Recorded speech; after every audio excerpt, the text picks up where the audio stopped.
여러분 안녕하십니까? 아침의 광장 박은정입니다. 홍준표 대구시장이 동인동 시청사를 매각해서 신청사 건립 비용으로 사용하겠다는 의견을 밝히면서 중구와 달서구민 사이에서 우려의 목소리가 나오고 있습니다. 중구민들은 동인동 청사를 매각하면 민간 자본으로 후적지를 개발할 텐데 그렇게 되면 결국 수익 위주의 개발로 침체한 원도심을 개발하는데 한계가 있을 거라고 지적하고 있습니다. 달서구민 역시 신청사 건립 재원 마련이 동인동 청사 매각 이후로 미뤄지게 되면서 신청사 준공 시기가 늦어질 수 있다고 걱정하는데요. 이에 대구시는 여러 가지 방안의 하나로 검토되고 있는 사안이지 최종 결정된 사안은 아니라고 진화에 나서는 모습을 보이고 있습니다.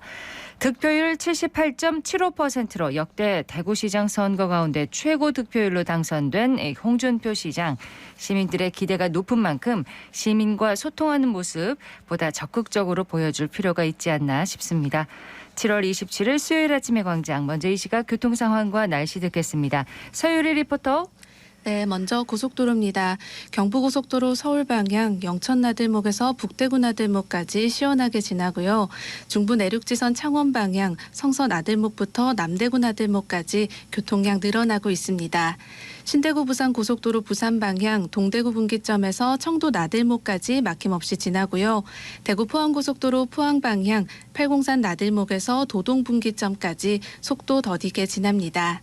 이어서 시내도로입니다. 현충로 삼각지 내거리에서 계명 내거리 방향 정체되고 있고요. 계명 내거리 직전에 가장자리 차로에서 도로 포장 공사 중입니다. 참고해서 지나시기 바랍니다. 신천대로 남대구 나들목 방향 신천교부터 침산교까지 답답한 흐름 보이고요. 국제보상로 서성 내거리에서 서대구 공단 내거리까지도 제속도 못 내고 있습니다. 끝으로 날씨입니다. 오늘 대구와 경북은 가끔 구름 많겠고 폭염특보 발효 중입니다. 낮 최고 기온은 33도까지 오르겠고 최고 체감 온도는 35도까지 올라 매우 무덥겠습니다. 이럴 때 온열 질환 발생하지 않도록 수분과 염분 충분히 섭취해 주시고요. 야외 활동은 가급적 자제하는 것이 좋겠습니다. 경북 북부 내륙에는 오늘 오후 소나기 오는 곳도 있겠으니 교통안전에도 유의하시기 바랍니다. 현재 대구의 기온은 24.8도, 습도는 79%입니다. 지금까지 서유리였습니다. 지역 시사정보 프로그램의 중심, KBS 대구 제1라디오 아침의 광장을 듣고 계십니다. 수요일 아침의 광장 함께하고 계십니다. 8시 33분 지나고 있습니다. 자, 오늘 아침 지역의 주요 뉴스부터 살펴보겠습니다. 뉴스빈의 천영길 기자, 경향신문 백경렬 기자 함께합니다. 두 분 어서 오십시오. 네, 안녕하십니까. 첫 소식은 뭔가요? 네, 홍준표 대구시장이 인수위원회 시절 대구 대형마트 의무 휴업을 폐지한다는 입장을 밝혔고 이 정부도 대형마트 영업 규제를 완화하는 방안을 검토하고 있는데요. 이런 가운데 이 여러 이해관계자들의 입장이 좀 엇갈리고 있습니다. 이 대통령실 시민사회수석실은 지난 21일부터 국민제안 홈페이지 안에서 이 국민제안 탑10 이 정책 투표를 진행하고 있습니다. 네. 국민제안심사위원회가 대형마트 의무휴업 폐지와 함께 최저임금 차등 적용, 반려견 물림사고 시 안락사 조치 등 10가지 우수 제안을 뽑았는데 이 가운데 지금 온라인 투표를 거쳐서 3개의 우수 제안은 추려서 국정에 반영하기로 하겠다, 이런 방침을 세웠습니다. 이 중에서 대형마트 의무휴업 폐지가 지금 1위로 꼽히고 있습니다. 국민들이 이렇게 투표를 하고 있다는 거죠. 물론 저도 이제 일요일에 대형마트 갈 때 몇 번째 일요일이지 이렇게 계산을 하고 그렇죠. 가긴 하는데 소비자 입장에서는 반길 수 있습니다. 소상공인들 입장은 조금 다를 것 같은데요. 그렇습니다. 지난 22일에 한국 중소상인 자영업자 총연합회가 이 성명을 냈습니다. 이 대형마트 영업시간 제한과 의무휴업은 이미 2018년에 헌법소원에서 합헌 결정됐다면서 이 적법성이 입증됐음에도 새 정부가 골목 상권의 이 최후 보루를 제거하고 이 재벌 대기업 수건을 현실화하고 있다, 이런 비판을 한 겁니다. 이미 2018년에 헌법소원에서 이 재판관 8대1로 합헌 결정이 났는데요. 당시 헌법재판소는 강한 자본력을 바탕으로 대형마트가 유통시장을 독과점할 개연성이 높다, 이렇게 설명을 했습니다. 네. 제도 도입 이후에 골목 상권의 매출이 늘었는지에 대해서는 여전히 좀 의견이 분분하고 이런 대형마트 규제 완화 이야기가 나오는 이유 중에 한 가지는 최근에 온라인 유통업체가 급성장하면서 이 대형마트 역시 온라인 유통업체에 뒤처지는 것 아니냐 네. 이런 지적이 나오면서입니다. 대형마트 노동자들 입장은 어떨까요? 네, 어제 이 서비스연맹 마트산업노조 대구경북본부 노동자들이 이 대구시청 앞에서 이 기자회견을 열었습니다. 이 호소문을 보면 이 대형마트의 연중무휴 24시간 영업은 재래시장과 중소상인에게 위협이 됐을 뿐만 아니라 여기에 마트 노동자의 건강권과 휴식권도 침해하고 일과 가정의 양립을 어렵게 만들고 있다라고 지적을 한 겁니다. 대형마트에서 일하고 있는 노동자의 이야기를 들어보면 이게 의무휴업일이 없을 때는 주말에 연차를 하나라도 넣으려면 이 동료들과 좀 기싸움을 해야 했다라고 이 설명을 하거든요. 예. 이 주말 노동이 계속해서 이어지는 그때로 돌아갈 수 없다면서 강하게 이 반발하고 있는데요. 앞서 언급했던 대통령실에서 이 국민 우수 제안 가운데 이게 뽑혀서 반영이 되겠다라고 한다면 네. 이 대형마트 의무휴업 역시도 좀 완화될 가능성이 커 보이거든요. 소상공인들도 노동자들도 국민입니다. 그렇습니다. 예, 여러 각도에서 좀 검토를 해야 될 것 같은데요. 네, 여러 이해관계자들의 다양한 의견을 좀 반영해서 이 논의를 했으면 좋겠습니다. 네, 백 기자님 다음 소식 들을게요. 네, 얼마 전 있었던 그 대구 주곡정수사업소에서 발생한 청소 노동자 사망 사고 다들 기억하실 텐데요. 이 그 고용노동부가 이 사고의 책임을 물어서 홍준표 시장을 그 중대재해처벌법 위반으로 처벌할지에 대해 검토 중인 것으로 확인이 됐습니다. 노동당국은 지자체 산하기관에서 발생한 첫 중대재해처벌법 적용 사건이기 때문에 법 적용 여부를 신중하게 검토 중입니다. 인명피해가 컸기 때문에 노동당국도 대대적인 조사를 벌이는 거라고 봐야 되겠죠? 그렇습니다. 이게 고용노동부는 지난 20일 그 3명의 사상자가 나온 대구 주곡정수사업소 사고와 관련해서 그 중앙사고조사위원회를 꾸려 조사 중이라고 어제 밝혔습니다. 노동부는 지방공기업에서 벌어진 사망사고라는 그 특수성 때문에 면밀한 검토가 필요한 것으로 판단했는데요. 주곡정수사업소는 대구시의 지방공기업인 상수도 사업본부의 산하기관입니다. 그렇죠. 이에 노동당국은 대구시와 상수도 사업본부를 대상으로 중대재해처벌 등에 관한 법률 및 산업안전보건법 위반 여부를 집중적으로 살펴보고 있습니다. 핵심은 사고가 발생한 업무의 책임 소재를 좀 파악하는 건데요. 노동부는 상수도 사업본부가 완전히 독립적으로 운영되는 기관인지 등에 따라 이게 책임 소재가 달라질 수 있다고 보고 이에 대한 분석 작업을 벌이고 있습니다. 노동부 관계자는 중대재해처벌법과 산업안전보건법에서 정하는 내용이 다른 만큼 법을 각각 적용해서 책임자를 정하게 된다며 법리 검토를 마친 뒤에 조만간 책임 소재를 확정할 예정이라고 말했습니다. 예. 그럼 책임 소재에 따라서 이제 홍준표 시장도 처벌 대상이 될 수도 있다는 건가요? 그렇습니다. 노동부는 그 홍준표 대구시장과 김정섭 대구시 상수도 사업본부장을 처벌 대상에 포함할지를 두고 관련 조례와 법령 등을 다각도로 살피고 있다고 밝혔는데요. 홍 시장의 처벌 대상이 될 경우에는 전국 지자체 중 첫 사례가 됩니다. 예. 노동부 관계자는 그 광역단체장이 이 처벌법 대상이 될 경우 사회적인 관심이 있을 수가 있기 때문에 자세히 좀 들여다보고 있다고 말했습니다. 예. 노동당국은 중대재해처벌법 4, 5조에서 규정하는 그 도급, 용역, 위탁 등 관계에서 경영 책임자 등의 안전 및 보건 확보 의무를 이제 지켰는지 여부, 또 그 산업안전보건법에서 노동자의 건강 장애를 막기 위한 필요한 조치를 정한 조항도 좀 판단 기준으로 삼고 있습니다. 경찰 수사도 진행 중인 거죠? 네, 경찰 수사는 이제 업무상 과실치사로 들어갑니다. 사망자가 발생했기 때문에. 그래서 상수도 사업본부와 청소 용역업체 관계자들을 상대로 수사를 계속 벌이고 있는데요. 정확한 사망 원인을 파악하기 위해서 숨진 60대 노동자를 부검하고 인근의 그 폐쇄회로 TV를 분석을 했습니다. 예. 국내과학수사연구원은 또 사고가 발생한 저류지의 공기 성분과 사망자들의 혈액을 채취해서 분석 중입니다. 네, 지역 소식이 여기까지 듣고요. 이슈 토크로 넘어가겠습니다. 자, 오늘 짚어볼 이슈는 뭔가요? 네, 지금이면 이제 예산 시즌입니다. 이 내년도 예산이 어떻게 반영될지 준비하는 이 시기인데요. 이 대구시와 경상북도가 중점적으로 추진해왔던 이 국비 사업에 이 줄줄이 좀 적신호가 켜지고 있습니다.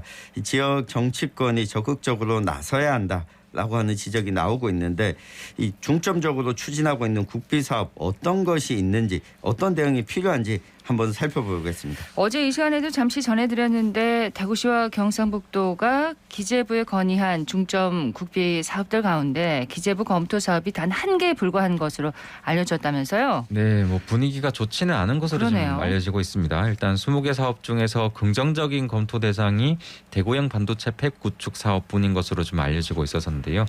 윤 대통령 취임 후에 민선 8기 홍준표 대구시장과 이철우 경북도지사가 적극 추진하고 있는 국비 사업 중에서 경북은 지금 전무하고 대구는 그 예비 타당성 검토를 좀 전제로 한 340억 원 규모의 사업 하나만 이 기재부 실무선에서 긍정적으로 검토되고 있다는 뜻입니다. 예, 이 하나가 지금 대구형 반도체 팹 구축 사업입니다. 어떤 사업인가요? 네, 이 반도체 생산 공정을 구축하는 사업인데 이 대구에서도 자체적으로 이제 반도체를 생산한다는 겁니다. 340억 원 규모로 중소기업이 필요로 하는 반도체 생산 체계를 구축하는데 현재는 대구경북과학기술원 내 설치를 염두에 두고 있습니다. 이 성사되면 지하 1층, 지상 4층 규모의 연구시설이 들어서게 되고요. 이 건물 설계비 명목으로 국비 19억 원을 신청한 상태입니다. 이 기재부는 예타 조사를 전제로 긍정 검토하겠다는 입장인데 대구시는 예비타당성 조사 대상이 아니라면서 지금 맞서고 있습니다. 그럼 어떤 부분에서 이렇게 의견 차이가 나는 건가요? 네, 기재부는 장비 없이 건물 등 생산 설비만 갖추겠다는 건 예타 조사를 피하기 위한 사업 쪼개기다 이렇게 비판한 것으로 알려졌습니다. 만약 장비까지 예산에 포함이 되면 이 사업비 규모가 500억 원을 넘어서게 되면서 예비 타당성 조사 대상이 되거든요. 예. 대구시 쪽에서는 이렇게 좀 해명을 하고 있는데요. 이 반도체 생산 공정은 1, 2년만 지나도 기술이 바뀌기 때문에 이 생산 시설부터 먼저 갖춰야 된다. 이 생산 시설 구축이 어려운 지역 중소기업 형편을 고려해서 이 공유형 생산 체계를 구현하는 게 사업의 목적이라면서 현재 기재부를 설득 중이다 이렇게 전했습니다. 예. 근데 최근에 대구시와 경상북도가 국민의힘과 예산정책협의회를 가졌잖아요. 국비 사업에 대한 지원 요청이 분명히 있었을 텐데 그때 분위기는 어땠을까요? 네, 뭐 민선 8기 출범 후에 이제 첫 만남이었기 때문에 분위기가 나쁘지는 않았던 것으로 지금 전해졌는데, 그날 그 대구시가 10개 주요 프로젝트 사업의 국비 한 1조 356억 원을, 경북은 국비 11조 원 확보에 대한 지원을 요청을 했습니다. 그리고 이날 특별히 그 대구 경북 통합신공항 특별법 제정과 경북 군의군의 대구 편입을 당론으로 지정해 줄 것을 요청에 대한 조청도 좀 주요하게 다뤄진 것으로 네. 확인이 됐습니다. 자, 그렇다면 이 특별법 통과 전망은 어떻습니까? 좀 너무 과도한 요구로 인해서 정부와 야당을 설득하기가 좀 쉽지 않을 거다 이런 얘기도 나왔었거든요. 네, 뭐 특별법 내용이 그래서 조금 처음 나왔던 이야기와 변경되기는 했습니다. 이 종전부지를 대구시에 무상으로 양여하도록 하는 것, 이 군공항 이전 사업도 국토부가 맡도록 한 점 등은 좀 과도한 요구라는 게 이 지역 정치권의 지적이 있었습니다. 그래서 법안에는 앞선 내용을 제외하고 이 총 47개 조항으로 특별 법안을 구성을 했습니다. 예. 윤석열 대통령이 홍준표 대구시장에게 그거 약속했던 것 아니냐, 걱정 말라고 또 이야기를 했었고요. 이 특별법이라는 게 지역과 당정이 좀 힘을 합쳐야 이 속도감 있게 추진을 할 수 있습니다. 이 홍준표 대구시장은 이 특별법이 통과가 되면 3년 이상 행정 절차를 줄일 수 있어서 당장 내년이라도 착공이 가능하다. 예산정책협의회 자리에서 강조한 것으로 알려졌는데요. 이에 대해서 지금 당대표 직무대행까지 맡고 있는 이 권성동 원내대표도 이 대구 경북이 국민의힘의 심장과도 같은 곳으로 이 대구 경북이 추진하는 사업은 꼼꼼히 챙기겠다. 네. 이렇게 발표를 하기도 했습니다. 그런데 이런 이 일종의 이야기와 정치적인 입장과 별개로 지금 예산 상황에 대해서는 아직까지 국민의힘 지도부 내에서 이 별다른 메시지를 내고 있지는 않습니다. 예. 지역 발전을 위한 국비 사업은 왜 기재부 검토 대상에 오르지 못한 건지 이런 그 발언이 있었는데 좀 이해가 안 되거든요. 대구와 경북이 추진하는 국비 사업들 어떤 것들이 지금 있습니까? 일단 대구부터 좀 살펴보면 조금 전 좀 살펴본 그 대구형 반도체 팹 구축을 비롯해서 국립대구경북 경제과학연구원 설립, 또 첨단 의료기술 메디밸리 창업지원센터 건립 등 그 미래 첨단 산업 육성 관련 사업이 좀 포함이 돼 있고요. 또 시민 불편을 해소하고 삶의 질을 높일 사업으로는 고모강 친환경 주변 개발, 또 3차 순환도로 건설 사업 등이 좀 제시가 되어 있습니다. 예. 이 밖에 좀 대구가 좀 주력으로 하는 그 국가 로봇 테스트필드 사업, 지역 디지털 혁신 거점 구축, 또 월드클래스 수성목 공연장 조성, 또 달서구 광장코아라고 흔히 부르죠. 그 두류 젊은 광장코아 상권 활성화 사업 등이 국비 지원 이제 요청 대상입니다. 예. 경북은요? 영일만 횡단 구간 고속도로, 또 문경과 점촌 철도 등 이제 SOC 사업이 있고요.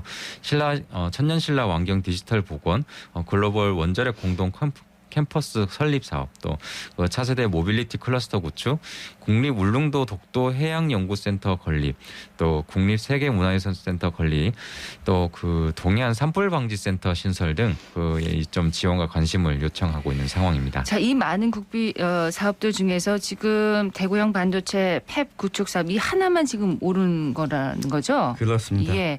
일단 정부 예산안에 오르는 것이 참 중요할 것 같은데 정부가 내년도 예산안을 확정하는 게 8월인가요?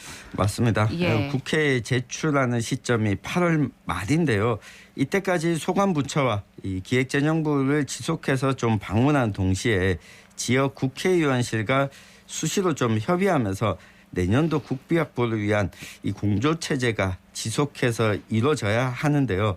일단 이 국회 예결위원이 50명인데 이 가운데 여당 몫의 예결위원이 19명입니다. 대구에서는 강대식 이인선 의원이 예결위원으로 들어갔고 이 경북에서는 김영식, 정의용, 김병욱 의원이 선임이 됐는데 네. 이 여야 의원 합쳐서 50명이다 보니까 5명이 대구 경북에서 들어갔다고 해서 모든 사업과 관련해서 예산을 확보하기는 쉽지 않을 겁니다. 지금쯤은 선택과 집중이 좀 필요한데요.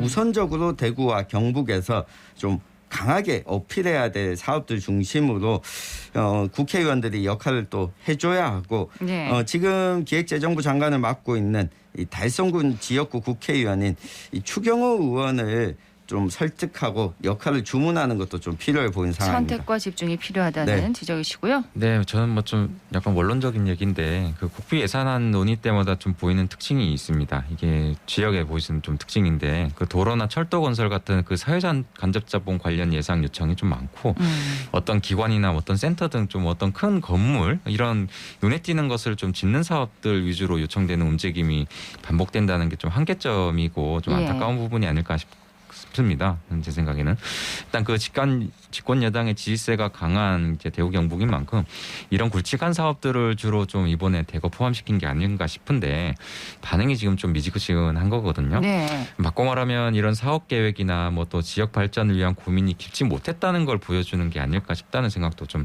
해봐야 한다고 봅니다. 물론 아직 협의 기간이 남았지만 예산 확보에 유리한 상황과 좀 위치에 있음에도 이런 논의가 우려가 이제 그 정부에서 나온다는 점 고심해야 할 문제가 아닐까 싶습니다. 아직 한 달 정도는 시간이 있으니까요. 좀 힘을 모아야 되겠네요. 그렇습니다. 네, 예. 지금이라도 뭐 우선시 해야 될 사업들 좀 명확하게 당정 협의부터 시작해야 될 것 같습니다. 뉴스민의 천영길 기자, 경향신문 백경열 기자였습니다. 두 분 고맙습니다. 네, 감사합니다. 고맙습니다.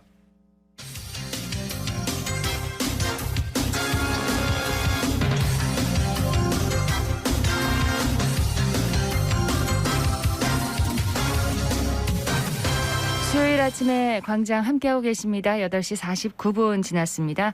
지방의원들의 의정활동을 모니터하고 바람직한 의정상을 그려보는 대구의정 참여센터의 활동 들어보는 시간입니다. 대구의정 참여센터의 백경록 운영위원장 연결되어 있습니다. 안녕하십니까? 네, 안녕하십니까? 자, 첫 소식은 뭔가요? 이번 임시회에서 여러 가지 조례가 개정되었습니다만 이 부분 너무 많이 방송되어서 그 외 내용 정리해 봤는데요. 첫 번째 대구시의 시정 현황 보고가 있었습니다. 특이 내용 먼저 말씀드리겠습니다. 네, 대구시의 시정 현황 보고 어떤 게 특히 눈에 띄었나요? 먼저 대구 1인당 GRDP는 2,395만 8천 원으로 특광역시 평균 3,505만 원보다 상당히 적었습니다. 20년간 만년 꼴찌이고요. 네. 산업 구조는 서비스업 기타 부분이 13.6%로 제조업 19.8%의 약 3.7배 정도 되었습니다. 주택 보급률은 102%로 광역시 평균 103.3%보다 약간 적지만 이미 100%를 넘어섰습니다. 공무원 정원은 대구시 6,480명, 구군 7,780명으로 총 14,260명입니다. 대구시 인구를 대비하면 169명당 1명의 공무원이 있습니다. 그렇군요. 재정 자립도는 43.6%로 광역시 평균 57.9%에 상당히 미치지 못하고 있고 지방채 규모는 2조 3,704억 원으로 채무 비율은 19.4%입니다. 네. 이게 어느 정도 되는지 몰라 지방재정 통합 공개 시스템을 확인해 보니 금액이 좀 다른데요.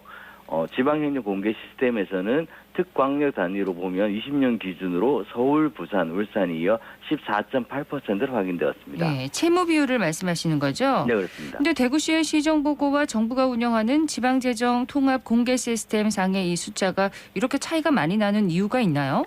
확인해 보니 지방재정 통합 공개 시스템은 2020년 자료였고 시정 현황 보고 자료는 2021년 기준이었습니다. 네. 시기의 문제였는데요.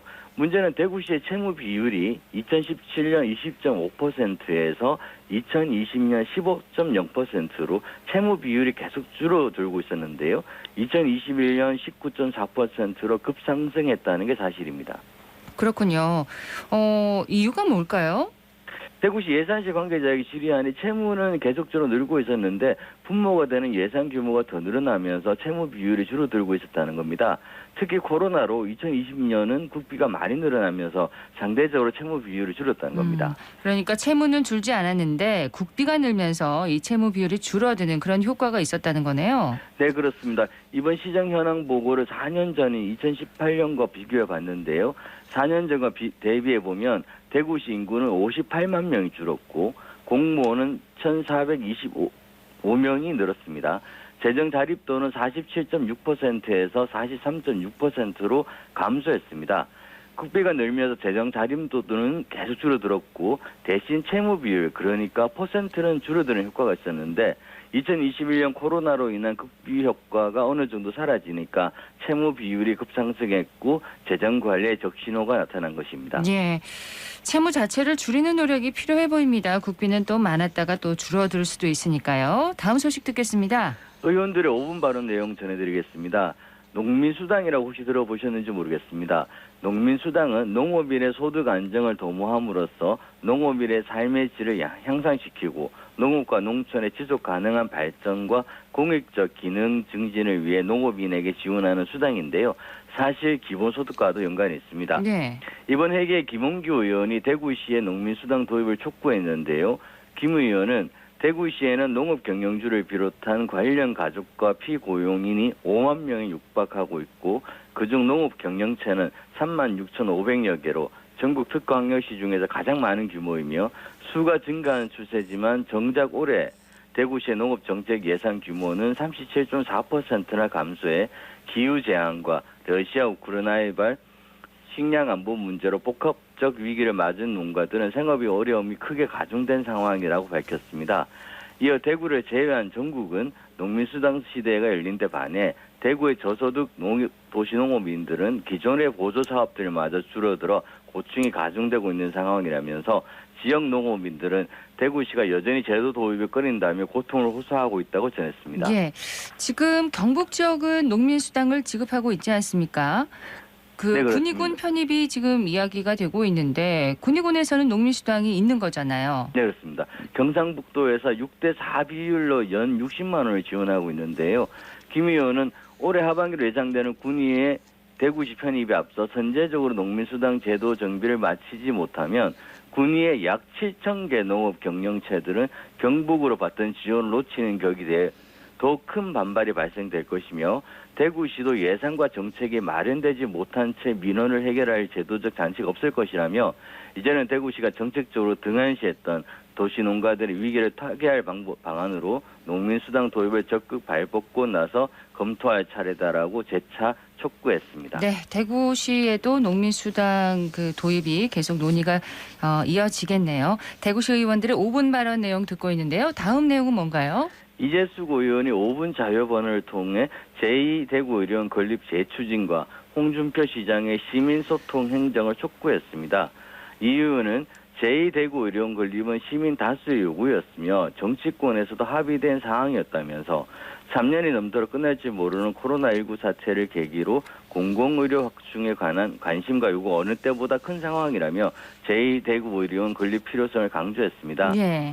이 의원은 홍준표 시장은 우리나라 의료 체계가 이미 공공의료라고 했지만 민간 중심의 의료 공급 체계는 감염병 확산과 같은 사회적이고 공공적인 재난 상황에는 제 역할을 하지 못한다라면서 최근 5차 보건 의료 실태 조사 결과에서 인구 1000명당 우리나라 전체 병상 수는 OECD 평균의 3배이지만 공공병상이 차지하는 비율은 약 10% 수준으로 OECD 평균 70%에 비해 매우 낮은 수준이다라고 실태를 밝혔습니다. 예. 이 의원은 의료 자원이 부족한 것이 아니라 공공의료 자원이 부족한 것이라며 건립 재추진을 촉구했습니다. 제2의료원 추진 얘기까지 들었습니다. 오늘 소식 고맙습니다. 네, 감사합니다. 대구의정참여센터의 백경록 운영위원장이었습니다. 오늘 대구 경북 지역 가끔 구름이 많겠고 경북 북부 내륙 지역은 오후에 대기 불안정으로 5에서 20mm의 소나기가 내리겠습니다.